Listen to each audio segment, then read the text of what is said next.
Ce sera une vidéo courte, mais on va quand même s'attaquer à trois entités, on va faire d'une pierre trois coups. Le premier bloc auquel j'aimerais m'adresser une fois encore, c'est le bloc des influenceurs qui ont été choqués de la liste que Rémi a publiée. Avec tout le respect que je vous dois, c'est un peu honteux, c'est un peu ridicule, votre attitude. Parce que non seulement la personne qui a publié votre liste maintient que vous figurez bien dedans, donc si vous êtes certain que vous n'y figurez pas, prenez des mesures pour lui porter plainte, prenez des mesures pour voilà, lui faire payer le fait de vous avoir diffamé. Ce qui nous dérange, c'est de voir comment vous êtes présent sur Facebook pour faire des démentis absurdes, pendant qu'on vous demandait la même énergie pour parler du décès de Martinez. On a tué quelqu'un de manière abominable. Vous n'avez pas trouvé le temps. Ça ne vous intéressait pas. Ça ne vous regardait pas. Vous n'êtes pas la justice. Vous n'êtes pas le tribunal. Donc vous n'avez pas à parler de ça. Vous étiez occupé. Vous étiez en train de faire autre chose. Mais là, pour une banale histoire, on vous a accusé. Et alors, si on vous accuse à tort, et alors, je ne fais que répéter depuis que moi, on m'a accusé d'assassinat. Je n'ai pas fait de démenti pour. Je n'ai pas fait de vidéo pour. On vous a accusé. Vous êtes la première personne qu'on accuse à tort de quelque chose. On vous a accusé et qu'est-ce qu'on doit faire? On doit pleurer.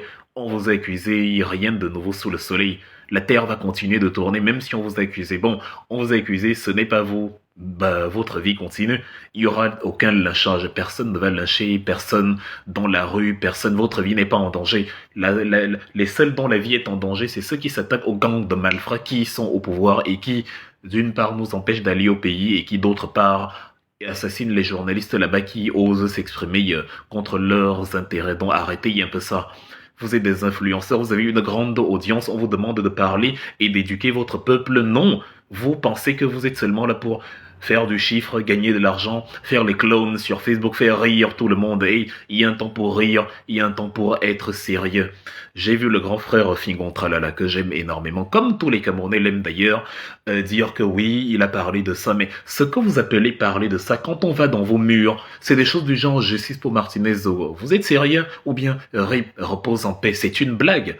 Vous pensez que comme vous avez écrit repose en paix, si vous avez, je sais pas, ça a eu un quelconque impact, on vous parle de mettre la pression, on vous dit de mettre mal à l'aise ceux qui sont au pouvoir en insistant et en disant que, hey, nous maintenons que ceux qui sont suspects soient arrêtés, interrogés, cuisinés et que voilà, que la gendarmerie, la police ne se laissent pas corrompre par ces gens-là, par ces maîtres chanteurs qui ont déjà prouvé qu'ils peuvent corrompre les services de gendarmerie, ils peuvent parler aux ambassadeurs. On vous demande de faire les mêmes démentis, les mêmes gros directs, les mêmes droits de réponse et les mêmes blabla que vous faites pour démentir les accusations sur vos petites personnes. C'est quoi ce narcissisme idiot?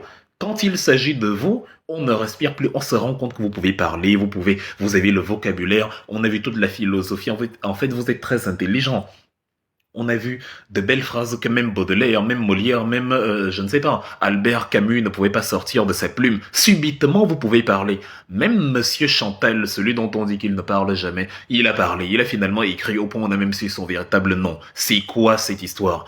Dont vous pouviez pas employer la même force pour Martinez Zoro. C'est quoi cette, je sais pas, c'est quoi cette tendance à ne penser qu'à soi-même et à sa vie? Vous pensez que vous êtes des cas isolés? Vous pensez que vous n'allez pas vieillir, vous n'allez pas tomber malade ou que justement vous n'allez pas être victime d'injustice et demander la protection de gens que vous aussi aurez protégé et quand ils étaient en danger. Vous n'avez pas compris comment la société fonctionne. La société est un tout. Le vivre ensemble, c'est du donnant-donnant. Je m'engage pour vous, je milite pour vous et en retour, vous engagez et vous militez pour moi. Mais qu'est-ce que vous croyez? C'est quoi ce délire?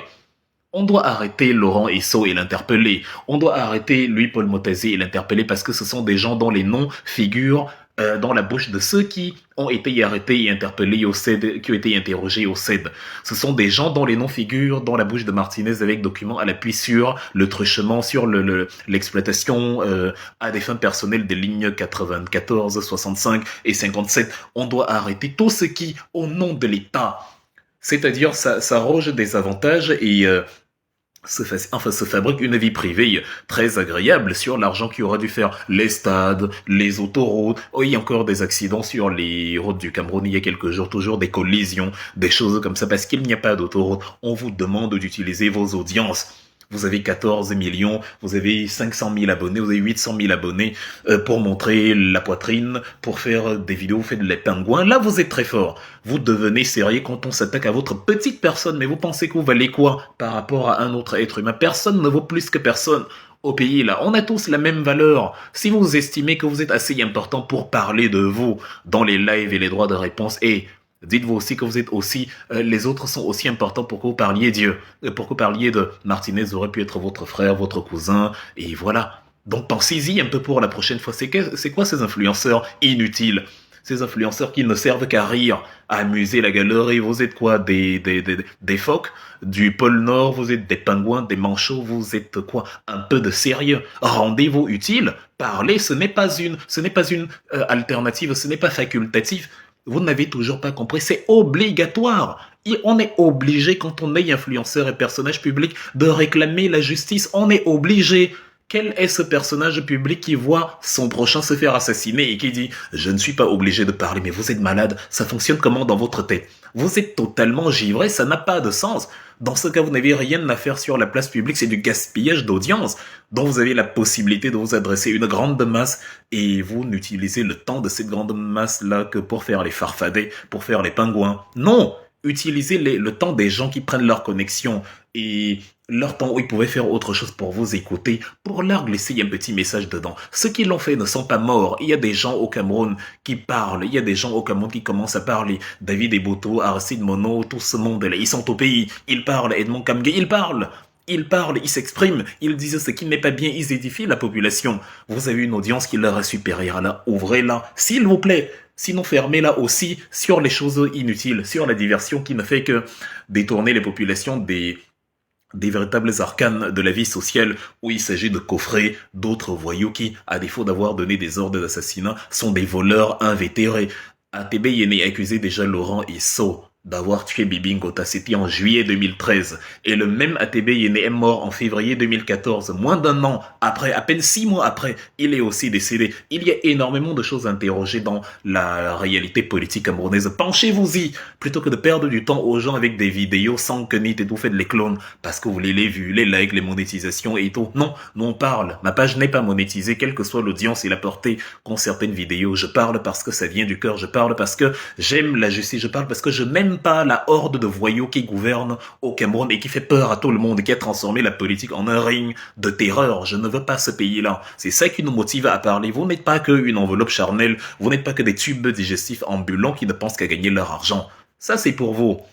Le deuxième auquel je veux m'adresser, c'est Steve Farr. Lui, c'est incroyable. En fait, en termes de cynisme, je n'ai jamais vu quelque chose comme ça au pays. Je veux bien que tu aies gagné tes 500 millions de francs CFA. Je veux bien que, bon, certains travaillent plus que d'autres. Tu es un génie du travail, donc en 4 ans, tu as fait ce que les gens ne font pas. C'est-à-dire, toi, tu as travaillé plus que tous les Camerounais et tu as gagné un demi-milliard en quelques années seulement. Félicitations. Mais s'il te plaît, il faut arrêter à un moment donné. Il faut avoir des freins, il faut avoir des limites. Il faut arrêter d'utiliser tout et n'importe quoi pour faire la campagne de tes activités. C'est morbide, c'est lugubre. Il faut arrêter ça tout de suite. Un être humain sérieux n'utilise pas la mort abjecte comme ce qui a effrayé tous les Camerounais, comme la mort de Martinez, pour se faire du chiffre en avance, pour faire la promotion de ses activités, pour faire la publicité de son ranch. Tu fais un petit truc avec le pasteur où tu dis la veille, oui, il faut parler, sinon notre amitié est finie et vous auriez pu régler ça en privé, il aurait pu t'appeler en privé.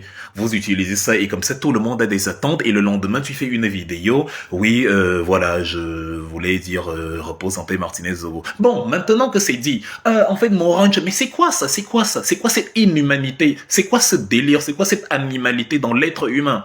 L'argent, l'argent, l'argent, l'argent et rien que l'argent. Mais vous pensez que ça va vous donner le bonheur? Vous pensez que privilégier l'argent au détriment de la dignité humaine, au détriment de la protection de la vie, ça va vous amener loin, ça va vous faire prospérer, vous serez heureux avec ça, ce sont des valeurs à partager.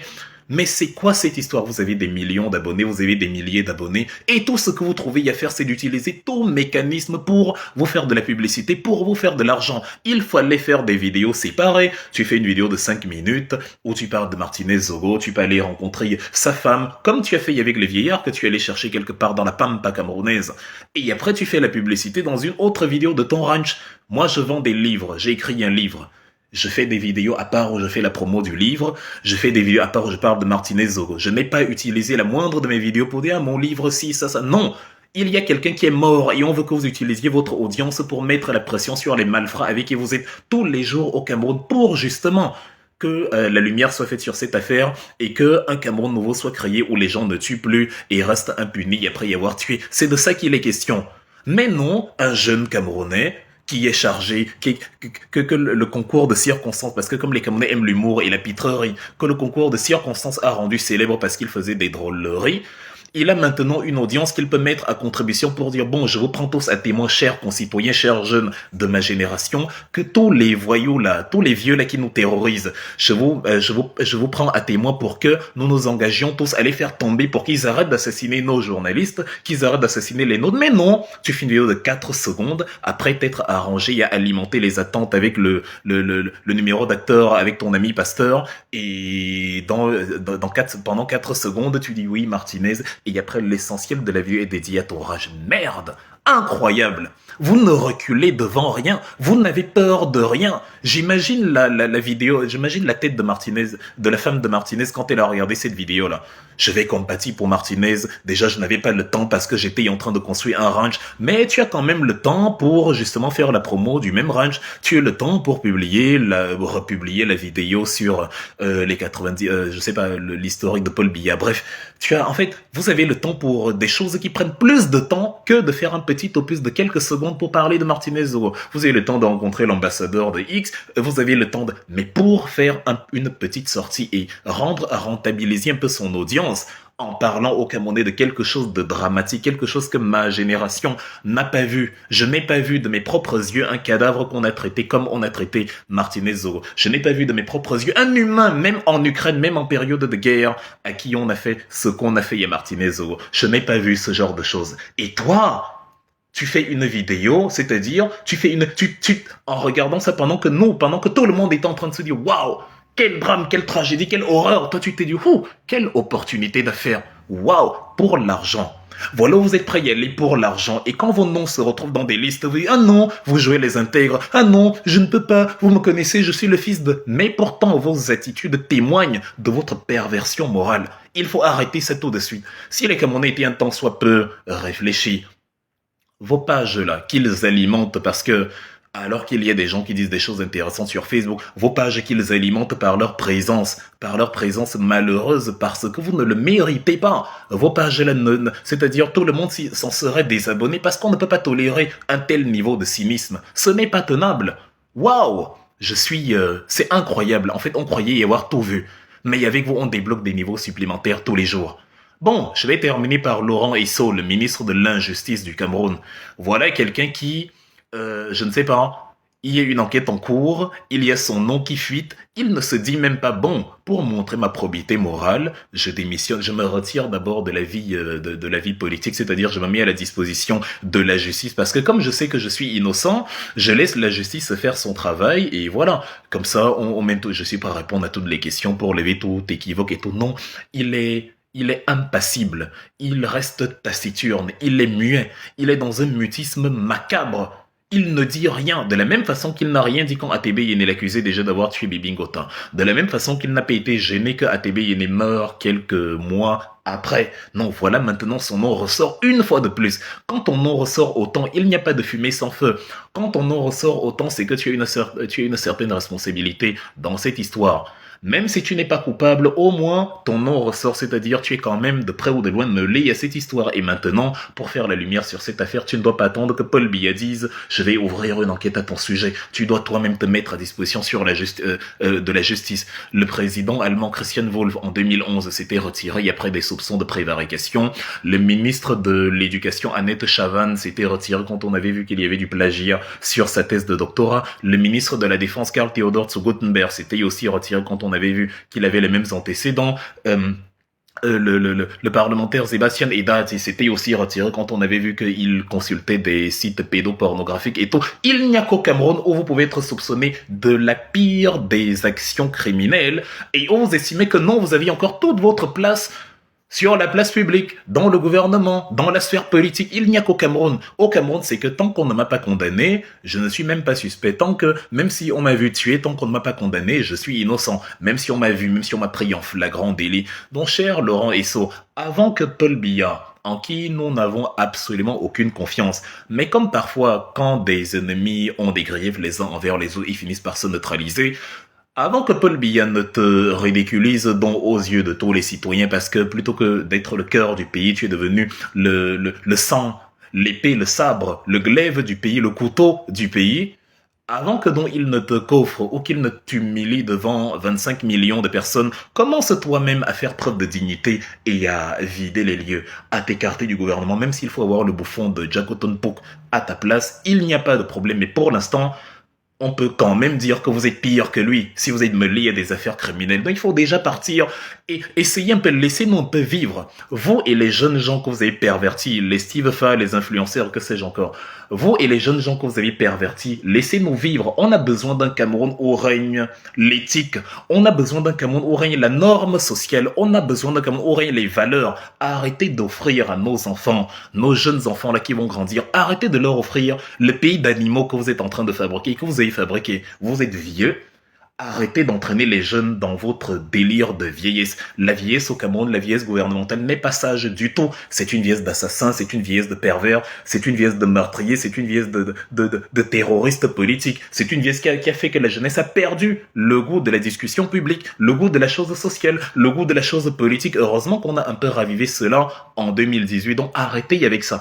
Prenez toute votre poubelle, tous ces gens-là que vous avez fabriqués, tous ces gens-là que vous avez endoctrinés, corrompus, pervertis, tous ces soi-disant jeunes gens que vous avez entraînés dans votre marasme éthique, dans votre absence de valeur, et franchement libérer le Cameroun.